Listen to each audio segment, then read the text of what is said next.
Ezekiel saw the wheel. This is the wheel he said he saw. These are unidentified flying objects that people say they are seeing now. Are they proof that we are being visited by civilizations from other stars? Or just what are they? The United States Air Force began an investigation of this high strangeness in a search for the truth. What you are about to see is part of that 20-year search.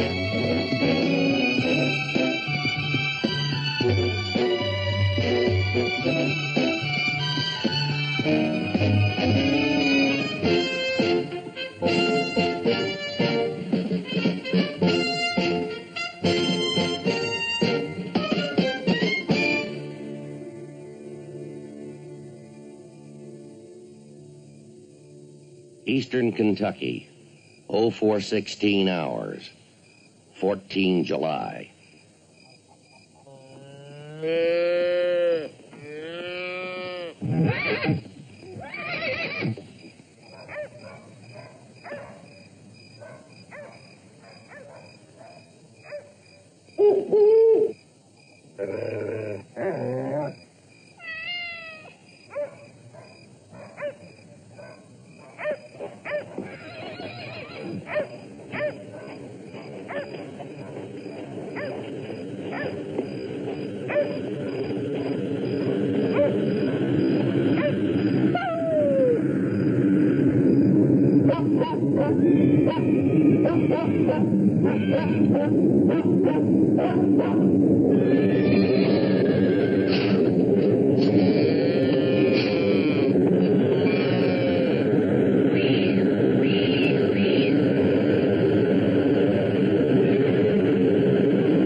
Charleston, West Virginia, 0437 hours, 14 July.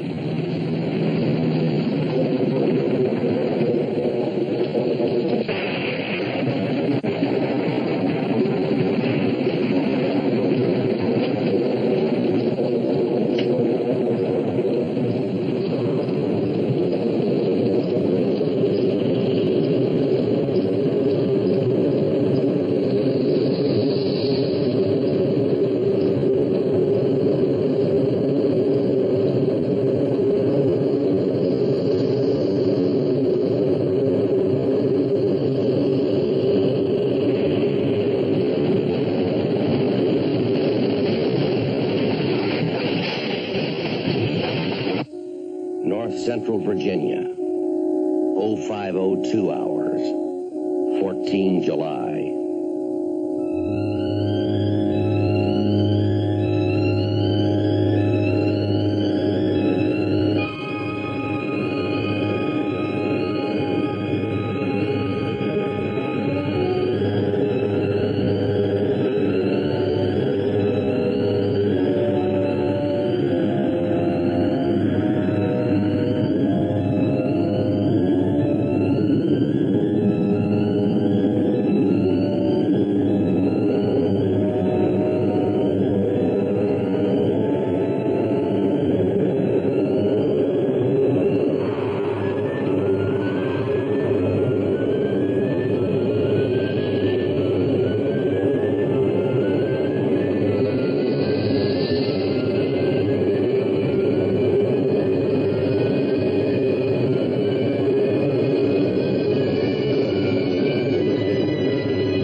Jackson Air Force Base, Dayton, Ohio.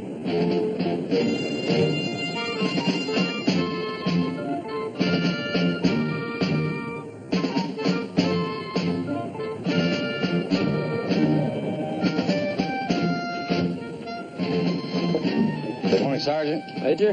Glad you could make it. I tried your barracks. Where'd they find you? In love. Still? Or again? Constantly. They call Libby? On her way. You know, Major, I knew it. I told you last night Venus was going to be in full bloom. Yeah. I didn't know you were talking about the sky. Very good, sir. I like that. What we got? A farmer named Anderson and his wife saw a light dancing in the sky at about 04:15. Eastern Kentucky, 10 miles south of Flatbridge. Any confirms? Not yet.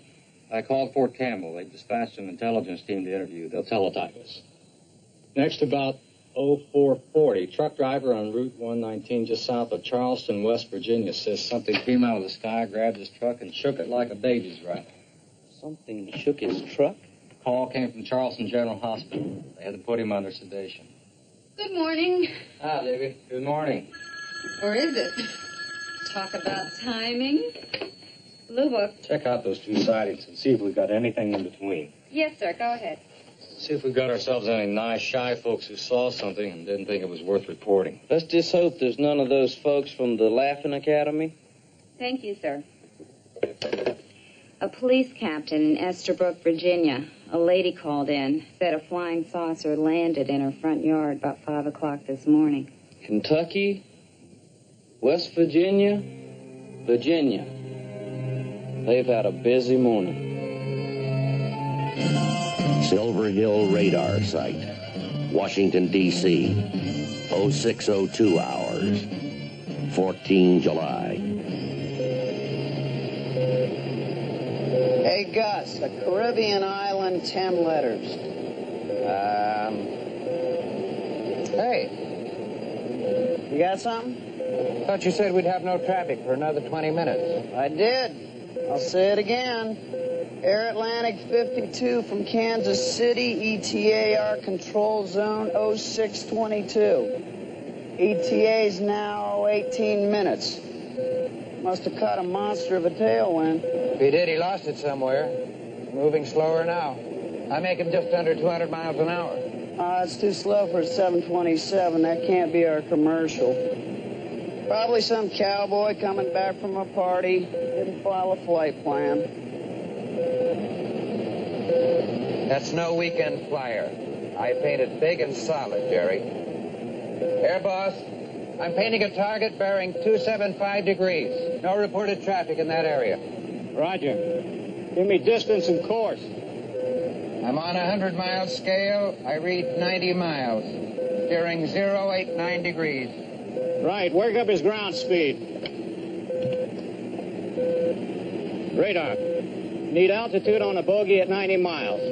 Coming in on a 278-degree radial.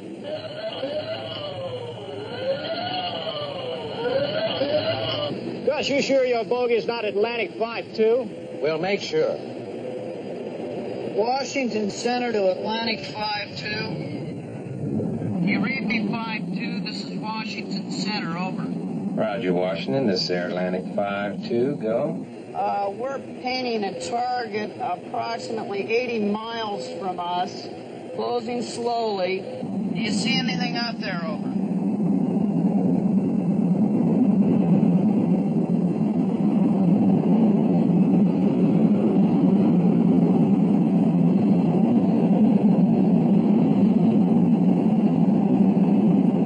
Negative, Washington. We see nothing. We show 145 miles from you on flight plan and schedule, over. Roger. Can you give me your altitude and airspeed, over? 5-2 here, flight level 330, speed 295 knots. Inbound, Nottingham fixed, 278 radio. Atlantic 5-2. Squawk 2438, over. Roger. Squawking 2438. Atlantic 5-2 is still way out of range. We still got our unknown. Radar, still waiting for a readout on our bogey. Roger, thanks. Our unknown is at 6,000 feet. Let's ask Atlantic 52 to take another look-see. A real careful look.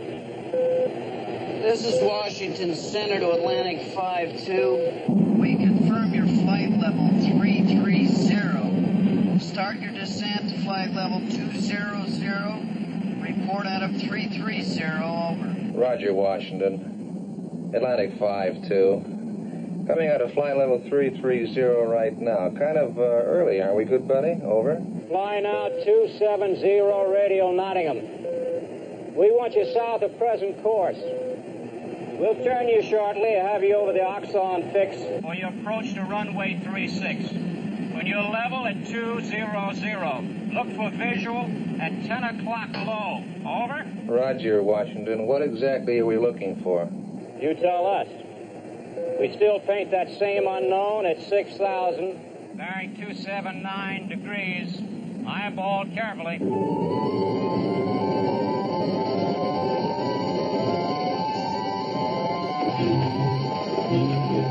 No smoking seatbelt sign. Roger, Washington. At flight level 200 right now. I'm experiencing some turbulence. We should tell us about that, good buddy. Over. 5-2, we have no report of any turbulence. Over.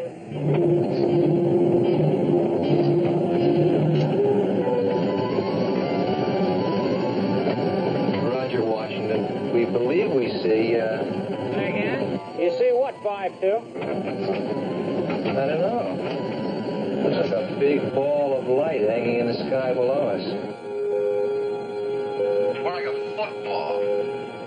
Shall we go down and take a closer look? Negative 5-2. You've got a load of passengers want to get home without a side trip. Continue your approach to runway 36. Contact approach control now 217.4. Roger, Washington. Will do.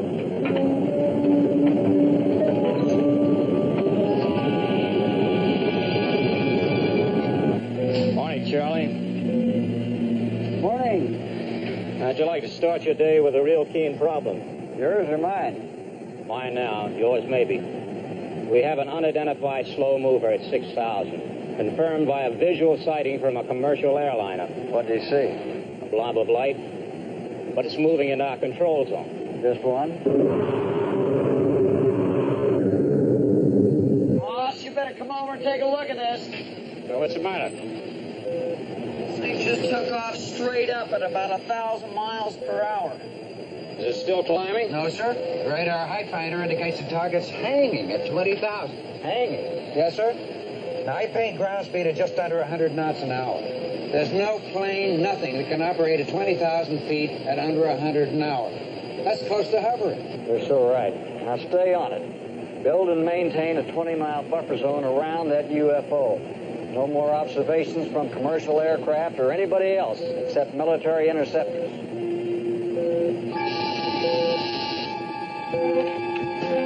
Defense Operations Center, Fort Lee. Go ahead, Washington. We paint a UFO entering our control region. No flight plan, no radio response. Roger. Course and altitude. The flight level 200, 278 radio, maneuvering erratically. Estimate it could be over any DC target in 20 seconds. Roger. Tell Andrews to intercept and identify.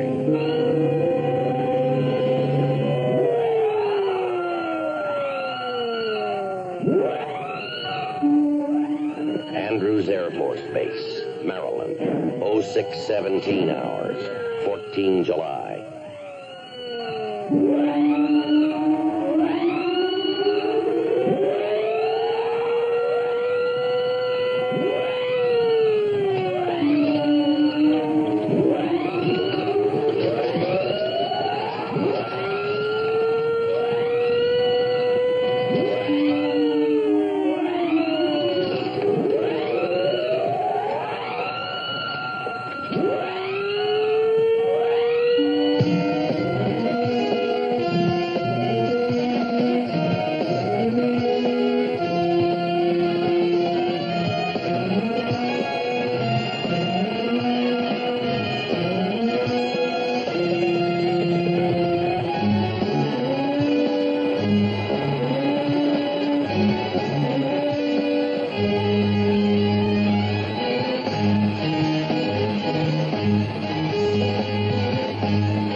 D.C., 0620 hours, 14 July.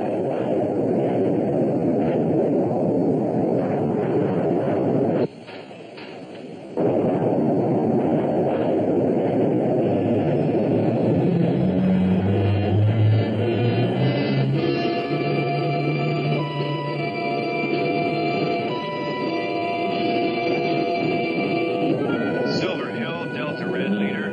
Hydraulic failure. Aborting. Returning to base. Roger, Red Leader. Delta Red 2, continue intercept. Delta Red 2, aim firm.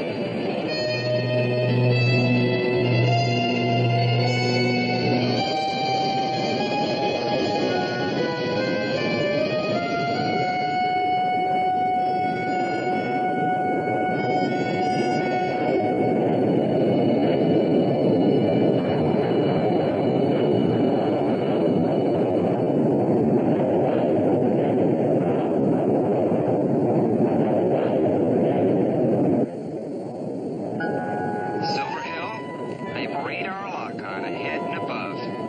High speed, I'm bending the throttle.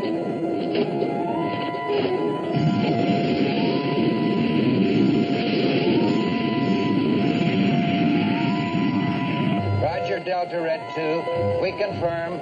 We show you 10 miles from target. Roger, 10 miles, holding lock on.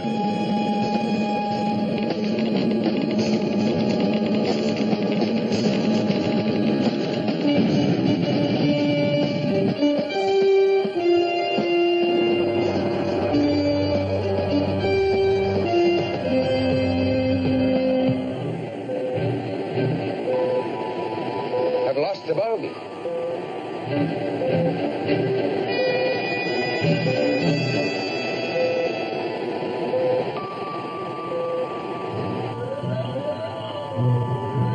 Delta Red 2, we show loss of target. Confirm? Negative. I still have a lock on.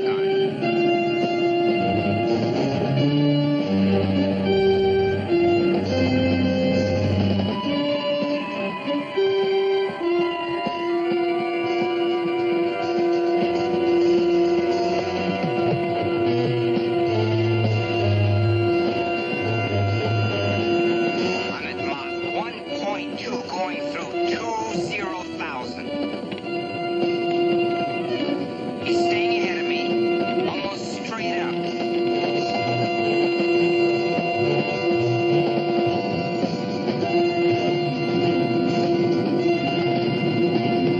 The hell's he flying?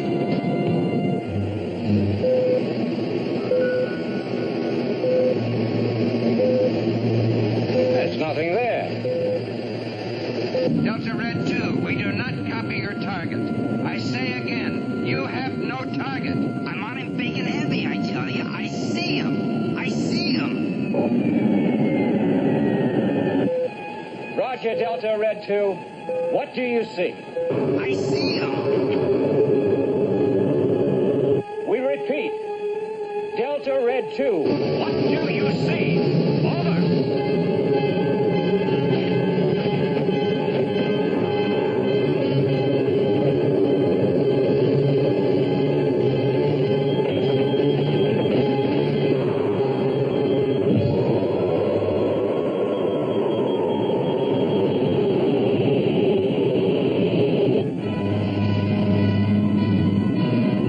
Delta Red 2, Silver Hill.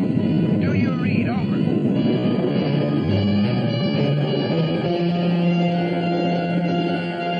Delta Red 2, Silver Hill. Do you read? Over.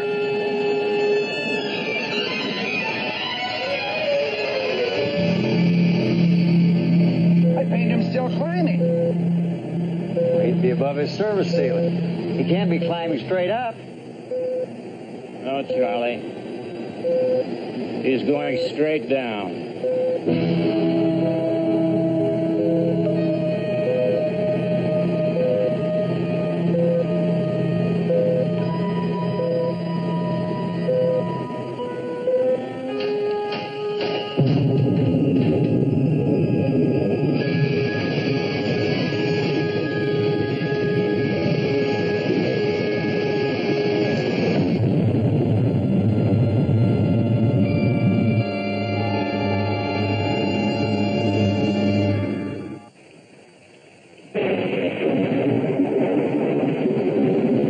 Charleston, West Virginia, 0750 hours, 14 July. Anyway, I was beat. I couldn't even see through the windshield. So I pulled off onto the shoulder to take a break, you know. I'm just about to light up a smoke when I see this light, you know, like a hunk of fire. And it was barreling right at me like a red-hot bowling ball.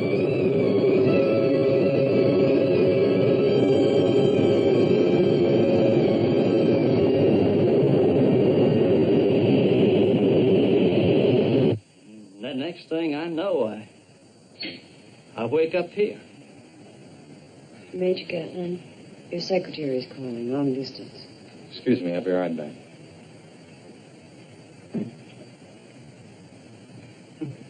This is kind of crazy, huh, Sarge? I mean, the doctors will tell you. Now, I was not drinking. I mean, no pills, no nothing. Mr. Burke, is there a possibility that your truck was hit by lightning? Lightning? Come on, I've seen lightning hit trees, houses, maybe 100 times. I mean, it's zap and done. No, sir, this thing came right at me like it had a mind of its own. Harry? We'll see you, yeah? It came right at me, Sarge. Yes, sir. Thank you. It knew what it was doing. Silver Hill radar picked up a UFO this morning. Oh, I'm getting that feeling. It's starting to grow big. Libby called the Carlisle woman in Virginia and said she saw the saucer land and postponed our interview. We've been ordered to Washington. Right now? Andrews sent up 2 interceptors. One of them reported he'd seen an unknown up close. Next, he went down at Mach 1.5. 1,100 miles an hour. He must have made a real tall hole. Andrews Air Force Base, 0915 hours, 14 July.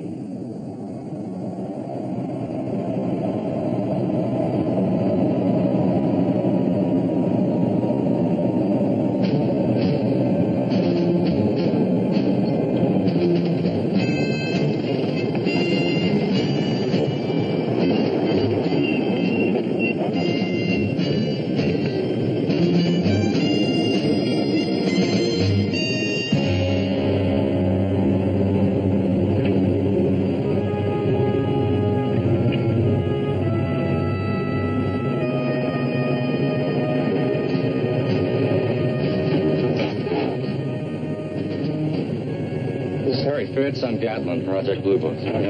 Coleman, Delta Red leader. I'm Graham, sir. Delta Red 2. Who was he? Gary McNair, first lieutenant. Remains have been sent to pathology. Where'd you find his body? Strapped in the cockpit. Got any early ideas on what happened to him, Captain? Not yet. They don't have very much to work with. If I could have stayed with him, maybe we'd know. Why did you abort? Well, I had to, sir. Hydraulic failure, lost pressure. McNair married? Yes, sir. No children. We haven't been able to find the plane's canopy. If it flew at that height, it could be anywhere. Why should it? He didn't eject. No. And that's a very large why not. His ejection mechanism was sound. No failure there. But if he lost his canopy at 60,000... That's right at the aircraft service ceiling. Is he some kind of hot dog? No, sir. I checked that. His rating was excellent. Then it's a good bet he must have been chasing something at that altitude. I understand that National Airport reported to Silver Hill radar that they had identical readings on that unknown. Is that confirmed? Confirmed, sir. There's no canopy, so we obviously lost it. The depressurization at 60,000 hits him like a blunt instrument, and it's all over. Yes, sir. Might have happened that way. Yeah, might have. I think we got to do better than that. Let's find that canopy. Washington, D.C., 1219 hours, 14 July. Gary James McNair, 26 years old. Joined the Air Force after 4 years at Cal Berkeley. When was his last physical? 7 weeks ago. Including psychiatric? Routine. You beginning to think you might have blown it up there? I don't know.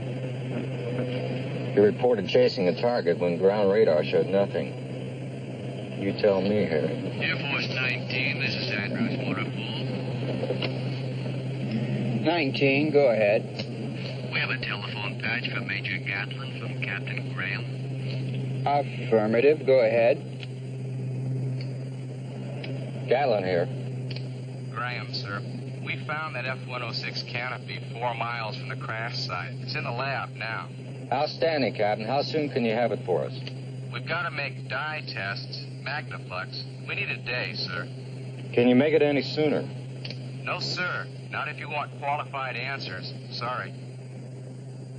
All right, thanks, Captain. 10-4. Ever think of retiring, Major? We could open up a live bait store in Death Valley.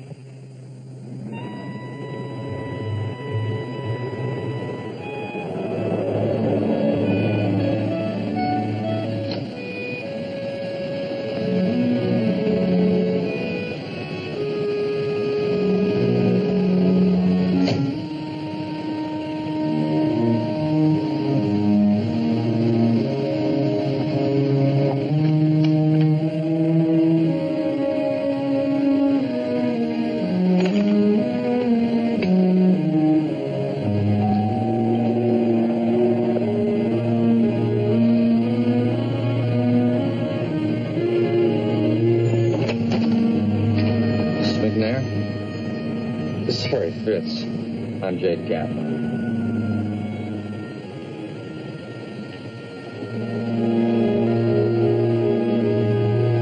I'd like to extend our deepest sympathies. Yeah.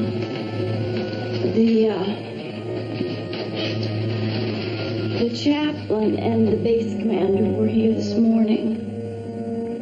I know it's very difficult for you, but we have to ask you some questions. If you could just tell us how your husband felt yesterday.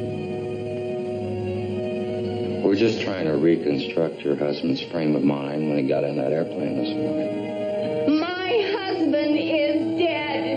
Now, you leave me alone. Miss McNair, we're just trying to determine if... Something happened up there, didn't it? You're hiding something from me. You'd better tell me what you're hiding from me. You tell me. You tell me what killed my husband.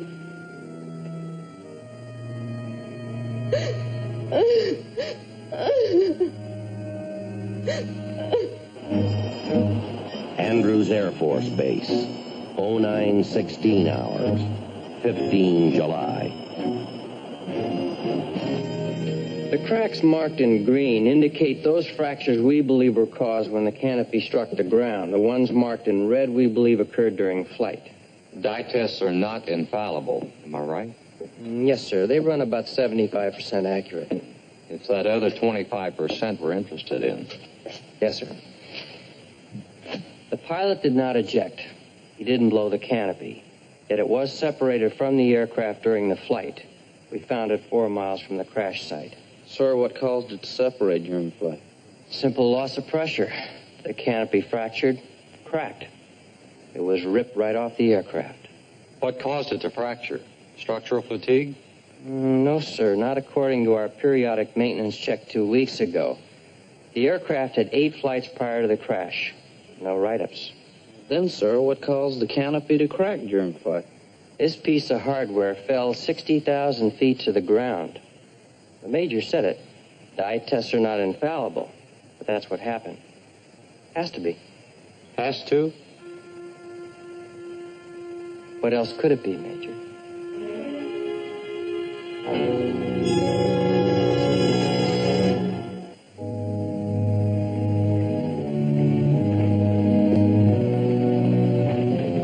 North Central Virginia, 10:05 hours, 15 July.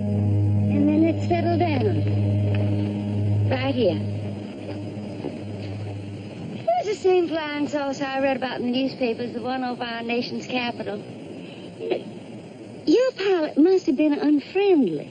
He had to be. Else they never would have shot him down. No one is saying the pilot was shot down, Mrs. Carlisle. Everybody knows that. And that's exactly what I told those reporters. It landed here, ma'am? Yes, sir. Right here in Estabrook, Virginia. No, ma'am. I mean, did it land in this particular spot? Not really. It never really seemed to touch the ground.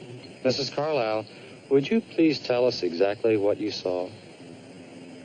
Yes, I'm happy to. I was asleep and then I was awake. And there was no sound. No sound at all. And I was drawn to the window. Now, don't ask me why. And then I saw...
as it came. It was gone.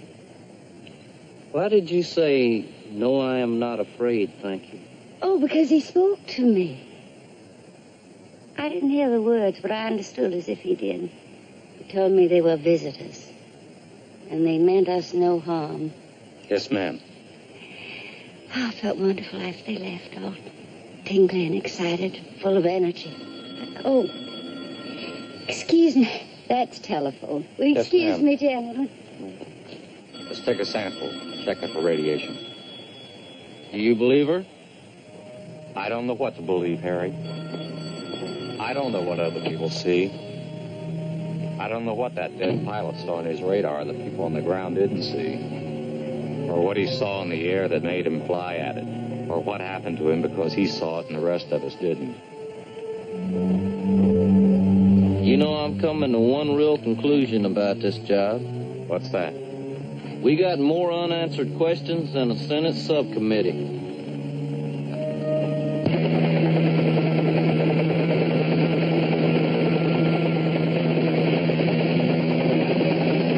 Harry, check on those construction workers and have a talk with them. Check on Andrews Metro. Pull together a weather profile from Kentucky through the crash site, including any activity over Charleston, West Virginia. You got it, but where's that going to take us? Maybe someplace we haven't been. Oh, Major, Mrs. McNair. Please come in.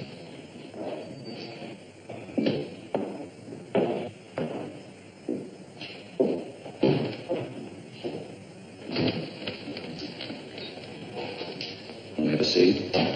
Major, they've sealed the casket. We're just trying to make it easy for you. Then make it easy. Let me see my husband's body. Mrs. McNair, your husband's aircraft hit the ground over 1,000 miles an hour. I don't think you want to see him. Not according to the autopsy report. A newspaper man came to see me after you left. He's been following these UFO things for years. He says that my husband could have been snatched right out of that plane before it ever crashed. He says that the Air Force is afraid to admit that it's helpless against some power from another world. Now, that Carlisle woman in Virginia, she saw the thing. He's using you. Believe me, I've seen it before. Hang on to your husband's memory. Don't turn it into a sideshow. I just want to know what happened to Gary. I think something might have happened to his aircraft. How, Major? They're still machines. That's it. That's all you got to tell me? That's all we know so far. Mrs. McNair, all that newspaper man will tell you is what you want to hear. Maybe. But not what you want to read. I promise you. Major Gatlin, you're wanted at the Pentagon.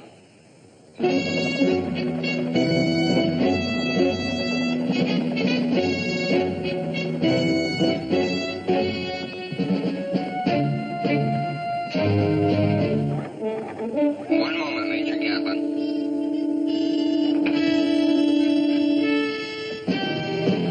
Sir, your ID will be returned to you when you leave. Your badge, Major? Brigadier General Colburn will escort you from here, sir. Good day, sir. Follow me, Major.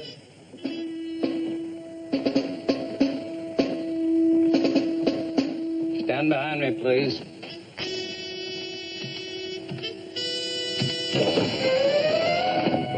Sir? Major Gatlin, Project Blue Book. All right now, Major, please be good enough to tell us what in hell is going on.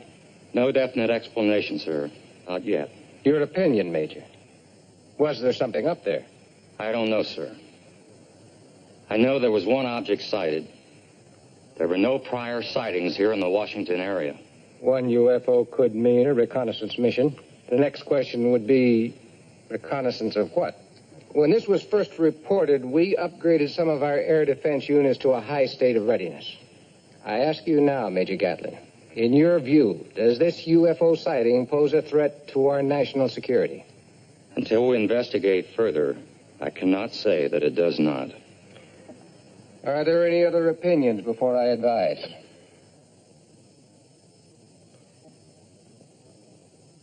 Gentlemen, when we first initiated this Blue Book program, we did so to avoid technological surprise and to properly evaluate our threat analysis. Major? Yes, sir. Until you and your people have had further opportunity to investigate these UFO sightings here over Washington, I'm going to put us on a standby to upgrade our defense posture. Agreed? Yes, sir. This is John W. In view of the current unknown sightings, and in the event that they persist, I would like to advise that effective now, we will remain on standby condition to bring all air defense interceptor units east of the Mississippi to a higher state of readiness. We will stand ready to upgrade to DEFCON 3. That is correct. Gentlemen, stand by to move to a 15-minute alert.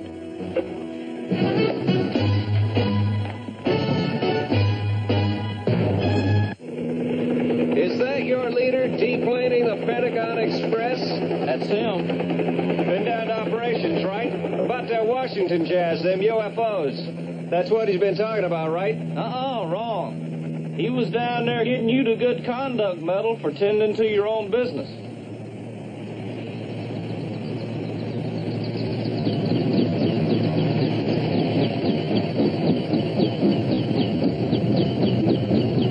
That thing's going to operation. Got everything east of the Mississippi on the verge of a 15-minute alert. Tell me about those construction workers. Well, the first thing they saw were the two F-106s, Delta Red Leader and McNair, flying formation. One aircraft, Delta Red Leader, peeled off, leaving McNair. He began a series of acrobatics.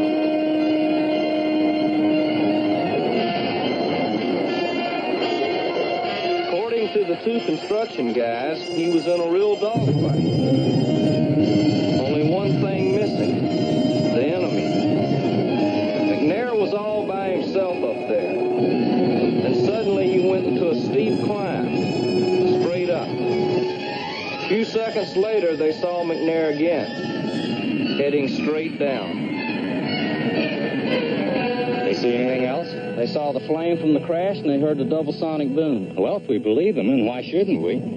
Then those construction men didn't see the same thing that McNair thought he saw. Well, maybe Lieutenant McNair saw something that wasn't where he saw it. Did you get that weather profile from Andrews Metro? Yes, sir, you ask and you got. SQT Log P tells us there was a whale of an inversion all the way from Kentucky through the crash site. Heavy isolated thunderstorm activity smack over Charleston, West Virginia. You have a rush? What's a rush? Gamblers talk when you feel you're getting lucky. I'd call it a notion. Well, where's your notion taking us? Silver Hill Radar. I'll brief you on the way.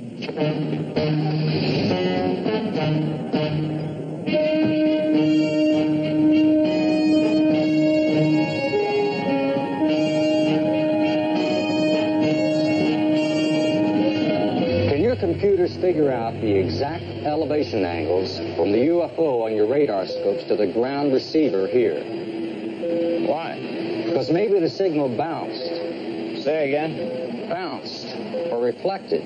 There was a heavy temperature inversion from 6 to 20,000 feet all the way from Kentucky through the crash site, including isolated thunderstorms over the Charleston, West Virginia area. Now, we get our copy of SQT, Log P. Just what are you saying? We're saying that maybe, just maybe, your signal bounced off that inversion, hit something on the ground, and came back to you the same way. No sale. Is it possible? Let me ask you.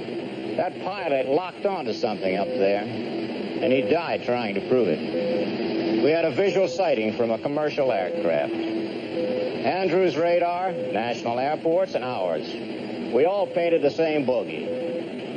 Are you saying we're all wrong? We're asking you to tell us. It'll take time to work out those elevations. If it's even possible. Look, sir, the Air Force is sitting on the edge of a third stage alert. Now, if there was or is anything up there, we damn well have to know, and now. We'll go after it, Major. Well, it's a 1 in a million shot. That's all we need, just that one.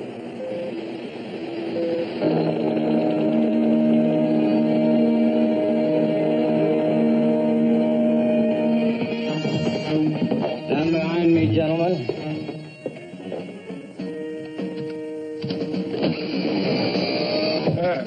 Major Gatlin, Sergeant Harry Fitz, Project Blue Book. Major, we've reviewed your findings concerning the various reported sightings and the McNair incident. Anything further to add? No, sir. All right. Scrub the standby condition, return all units to normal posture, defense condition 5. Yes. All right, gentlemen. Take it to the people.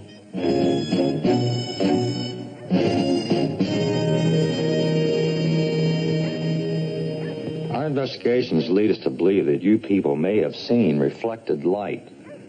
The reflection could have been caused by a rare weather condition that existed that morning. Experts call it a temperature inversion. The actual source of that light could have been many miles from your farm here. How is that?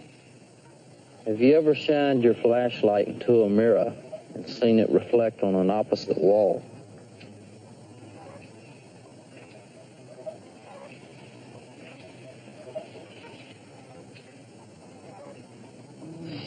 The wife don't believe you.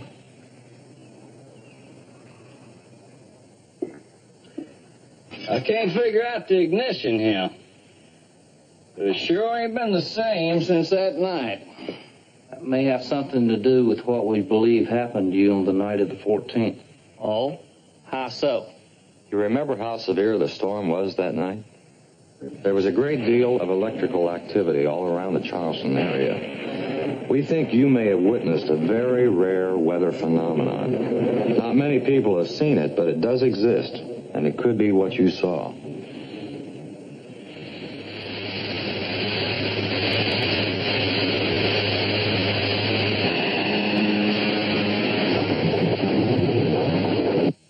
Whatever it was, it knew what it was up to. We examined your truck while you were in the hospital. We found burn marks on the hood. Yeah, I noticed them. You could have been struck by ball lightning. Never heard of it. It's extremely rare, but it's been known to occur in heavy electrical storms. Scientists tell us that ball lightning has been known to cut wire fences, explode in chimneys, chase people, even find its way into houses through keyholes and cracks in the floor. My goodness. Tell me, either one of you ever seen it? No, sir. Never have. Don't.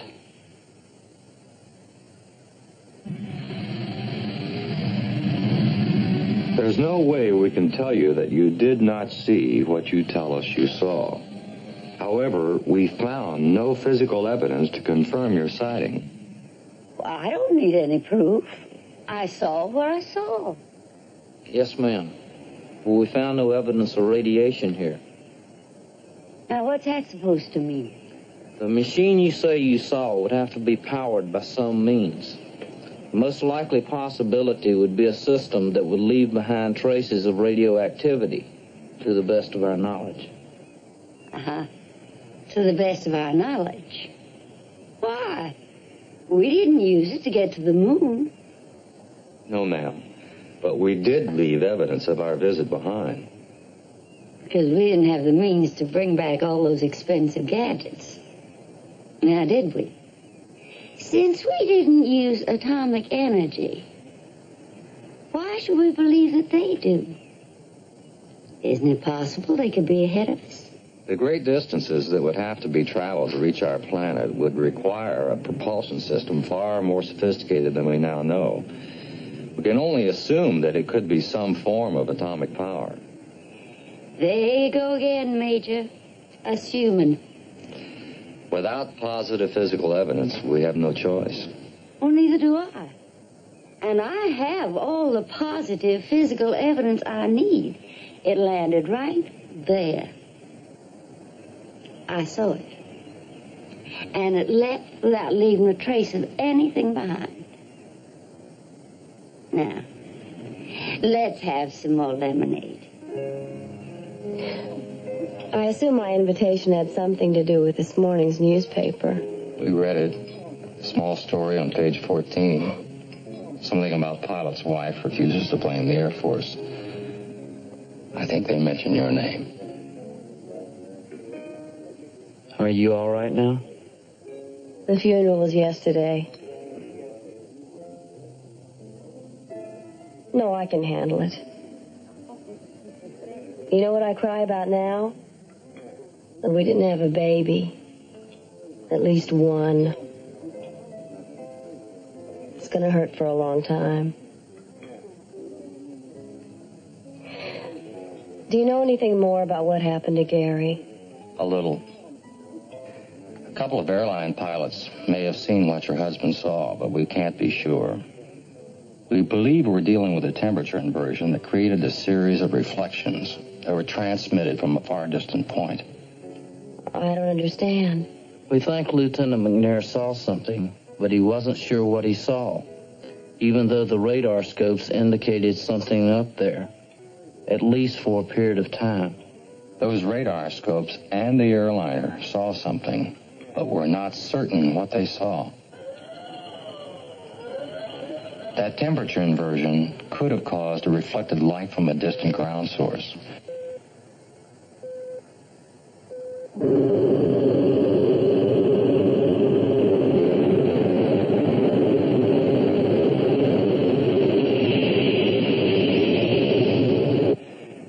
Your husband and a flight leader were scrambled from Andrews Air Force Base in an effort to confirm what the radar saw and what the airliner saw.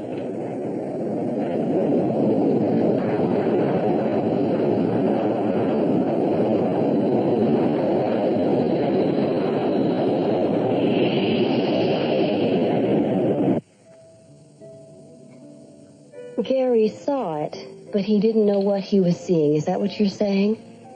If the Major or I had been up there, it's entirely possible that we would have seen the same thing, and we wouldn't have known. There's a great deal about weather phenomena that we don't know, but we're learning. The radar. I still don't understand how it could be wrong. Radar's not infallible. There are known cases where it's been fooled before. However, our computers do tell us that that radar signal would present what would appear to be a moving solid target due to that abnormal weather condition. If the signal was misdirected due to the temperature inversion. If, Major? If. That's as close as we can come. How many UFO sightings have you investigated? We've lost count.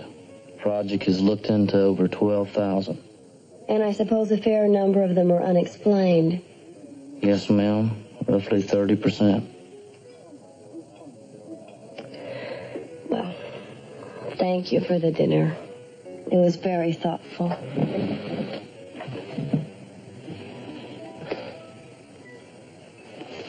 My husband, Major. Are you satisfied? No, I'm not. Thank you.